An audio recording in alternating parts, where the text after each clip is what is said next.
Siapa yang tidak tahu Masjid Agung Karawang? Bangunan yang berdiri tegak di tanah seluas 35x35 meter ini didirikan tahun 1418 oleh Syekh Hasanuddin atau yang lebih dikenal dengan sebutan Syekh Kuro. Lokasi di wilayah sekitar alun-alun Karawang mempermudah orang dalam mencarinya.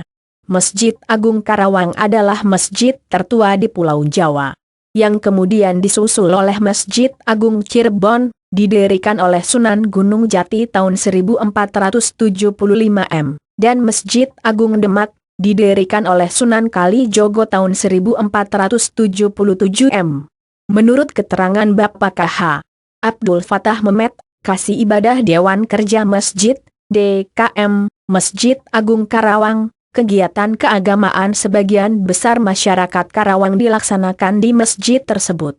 Dalam seminggu masjid ini tidak pernah sepi kegiatan, walau sebagian besar kegiatannya dilaksanakan malam hari dan dikhususkan untuk bapak-bapak. Di hari Sabtu, barulah giliran ibu-ibu. Sedangkan di setiap hari-hari besar kegiatan di masjid ini bisa lebih ramai. Misalnya, pada bulan Ramadan selalu diadakan pesantren Ramadan, kata ayah dari 9 orang anak kepada wartawan Halo Karawang.com, Minggu 3 Desember 2015, kepada Halo Karawang.com. Pimpinan Pondok Pesantren, Pompes, Al-Mahadul Islam ini juga menjelaskan secara rinci mengenai sejarah didirikannya Masjid Agung Gubahan Syekh Kuro di Tanah Karawang. Sejarah Masjid Agung Karawang. Nama Karawang berasal dari bahasa Sunda Karawaan, nama sebuah kesatuan wilayah dan juga nama satu di antara pelabuhan yang terletak di tepi Kali Citarum pada masa pemerintahan Kerajaan Pajajaran. Saat itu, pelabuhan Karawang menjadi pelabuhan penting. Hal ini dikarenakan posisi Karawang yang berada di sepanjang Kali Citarum menjadikan daerah tersebut sebagai jalur utama perdagangan. Pelabuhan Karawang dengan berbagai kegiatannya membawa rombongan Syekh Kuro singgah. Syekh Kuro berasal dari Champa, Kamboja. Pada saat itu ia pergi ke Karawang bersama para pedagang Gujarat, India. Kali kedua Syekh Kuro berkunjung ke Pulau Jawa, tepatnya pada tahun 1418, beliau membangun mushola, yang sekarang menjadi Masjid Agung Karawang. Disinilah Syekh yang bernama asli Syekh Hasanuddin menyebarkan ajaran Islam dan mendirikan sebuah pesantren. Mengetahui hal tersebut, Raja Pajajaran, Prabu Angga Larang mengutus putra mahkotanya, Raden Pamanah Rasa untuk menutup pesantren yang didirikan Syekh Kuro. Ketika sang putra mahkota tiba ke tempat yang dituju, dia mendengar merdunya suara Nyi Subang Karancang, Nyi Subang Larang, yang tengah melantunkan ayat-ayat Al-Quran. Akhirnya, Raden Pamanah Rasa mengurungkan niatnya untuk menutup pesantren, tempat Nyi Subang Larang menimba ilmu.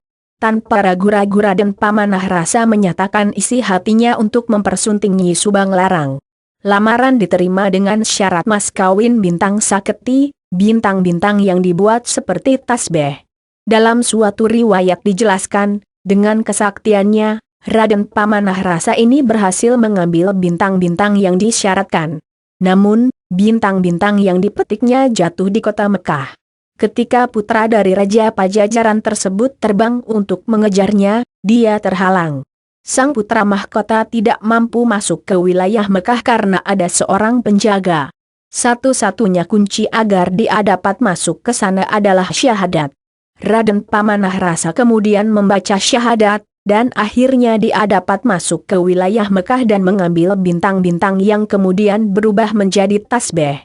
Oleh karena itu, dalam sumber lain menyatakan bahwa syarat yang diajukan sebagai mas kawin adalah sebuah kiasan agar Raja Pajajaran yang diberi gelar Prabu Siliwangi ini masuk Islam. Tidak lama kemudian, pernikahan pun dilaksanakan di mushola Syekh Kuro. Syekh Kuro sendiri yang bertindak sebagai penghulunya. Dari pernikahan itu, lahirlah 3 orang putra. Putra pertamanya bernama Raden Walang Sungsang, yang kedua bernama Raden Nyi Rara Santang dan si bungsu bernama Raden Kian Santang. Raden Walang Sungsang dan Raden Nyi Rara Santang setelah melewati usia remaja, meninggalkan istana Pakuan Pajajaran untuk mendapat bimbingan dari ulama besar yang bernama Syekh Zatul Kahfi di Paguron Islam Cirebon. Setelah itu, keduanya menunaikan ibadah haji. Sedangkan Raden Kian Santang, pada masa dewasanya menjadi mubaligh dan menyebarkan agama Islam di daerah Garut. Sepulangnya dari ibadah haji, Raden Walang Sungsang memimpin pemerintahan Nagari Caruban Larang, Cirebon, bergelar Pangeran Cakrabuana. Sedangkan Raden Nyimas Rara Santang ketika di Mekah dipersunting oleh Sultan Mesir, Syarif Abdillah. Raden Nyi Rara Santang kemudian berganti nama menjadi Syarifah Mudlaim. Dari pernikahannya dengan Syarif Abdillah, Raden Nyi Rara Santang dikaruniai dua orang putra, masing-masing bernama Syarif Hidayatullah dan Syarif Nurullah. Setelah Syarif Abdillah meninggal dunia, jabatan Sultan diserahkan kepada putranya, Syarif Nurullah, sebab Syarif Hidayatullah setelah menimba ilmu agama yang luas dari para ulama Mekah dan Baghdad bertekad untuk menjadi mubaligh di Cirebon. Tahun 1475, Syarif Hidayatullah bersama ibunya berlayar ke Cirebon. Setibanya di sana, mereka disambut oleh Pangeran Cakrabuana atau Pangeran Walang Sungsang yang tak lain adalah kakak dari Raden Nyimas Rara Santang.